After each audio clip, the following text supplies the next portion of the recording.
রাজধানীর কৃষ্ণনগর সুপারি বাগান এলাকায় শুক্রবার গভীর রাতে এক দোকানে ঘটে গেল দুঃসাহসিক চুরির ঘটনা। অজ্ঞাত পরিচয় চোরের দল দোকানের পেছনের দরজা ভেঙে ভেতরে ঢুকে নগদ অর্থ দামি সামগ্রী চুরি করে নিয়ে যায় বলে অভিযোগ। দোকান মালিক সুবির দে জানান, রাতে সবাই যখন গভীর ঘুমে তখন চোরেরা দোকানের পেছনে দরজা ভেঙে ভেতরে প্রবেশ করে ক্যাশ বাক্সে থাকা 29,000 টাকা নগদ সহ প্রায় 52,000 টাকা সিগারেট ও কসমেটিক পণ্য নিয়ে যায়।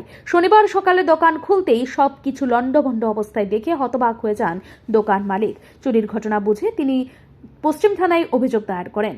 সুবীর বাবুর ভাষায়, দোকানের আয়ের উপরই আমাদের সংসার চলে। চুরি হয়ে যাওয়ার পর মাথায় যেন আকাশ ভেঙে পড়েছে। আমি চাই যারা এই ঘটনার সঙ্গে জড়িত তাদের দ্রুত গ্রেপ্তার করে কড়া শাস্তি দেওয়া হোক। তিনি সন্দেহ প্রকাশ করেন, এই চুরির পেছনে হয়তো নেশায় আসক্ত কোনো স্থানীয় গোষ্ঠী জড়িত থাকতে পারে। খোলার সময় যখন আসা দেখি যে আমার দরজা সব ভাঙা, ঘরে ঢুকে দেখি যে আমার ক্যাশ ট্যাশ সব ভাঙা, ক্যাশে যা টাকা ছিল সব নিয়ে গেছে। প্রায় 29,000 টাকার মতো ক্যাশে ছিল। কালকে মাস করে মানুষের টাকা দিয়ে গেছে। আমি আর ঘরে টাকাটা নিয়ে নিই, ক্যাশে টাকাটা ছিল, ক্যাশের টাকা সব ভাঙে সব নিয়ে গেল। সিগারেটের বান্ডিল যা আছে সব নিয়ে গেছে। কিছু কসমেটিক্স আছে, দামি আইটেম ছিল, এগুলো নিয়ে গেল। বড় বড় দুধ 1 কিলো 500 দুধ যা ছিল এগুলো সব নিয়ে গেল। এরপর সব মিলে সে 50-52 হাজার টাকা মাল নিয়ে গেছে কালকে। কি মনে হয় এটা কারা নিয়ে যেতে পারে? এটা সম্ভবত এটা যারা ড্রাগস পার্টি তারাই নিয়ে গেছে। কোন জায়গায় দোকানটা? এটা কর্নেল চৌমুনিতে শহরে ঢুকতে কর্নেল বাড়ি পথে সেকেন্ড গলি প্রথম দোকান। মানে শহরের উপকণ্ঠে এরকম চুরি পুলিশ পহরা থাকা কি মনে হচ্ছে? এটা পুলিশ তো এই টাইমটাতে বোধ হতে পারে তারা ছিল না তেমন টাইমে।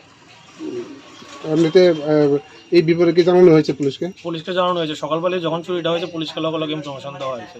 পুলিশ পশ্চিম থানা কিছুক্ষণ আগে পুলিশ এসেছে, পুলিশ সব কিছু ইনকোয়ারি করে গেছে। অভিযোগ পাওয়ার পর পুলিশ একটি মামলা দায়ের করে ঘটনা তদন্ত শুরু করেছে। তবে এখনো পর্যন্ত কাউকে গ্রেপ্তার করা যায়নি। স্থানীয় বাসিন্দারা ক্ষোভ প্রকাশ করে বলেন, স্মার্ট সিটির মধ্যে থেকেও রাতে আমরা নিরাপদ নই। পুলিশ টহল থাকার কথা থাকলেও বারবার চুরির ঘটনা ঘটেছে। তাহলে সেই টহল কোথায়? নাগরিকদের প্রশ্ন। রাতে যখন শহরে বিভিন্ন প্রান্তে টহল থাকার কথা, তখন কিভাবে একের পর এক দোকানে চুরি হচ্ছে? চোরের দল পুলিশের চোখে ধুলো দিয়েই নিরাপদে পালিয়ে যাচ্ছে। এতে পুলিশ প্রশাসনের কার্যকারিতা নিয়ে উঠছে প্রশ্ন। এখন দেখার বিষয়, পুলিশ এই চক্রকে ধরতে কতটা কার্যকর পদক্ষেপ নেয়, আর সাধারণ মানুষ আবার কবে শান্তিতে নিদ্রা যেতে পারে। ব্যুরো রিপোর্ট, ঋদ্ধি নেটওয়ার্ক।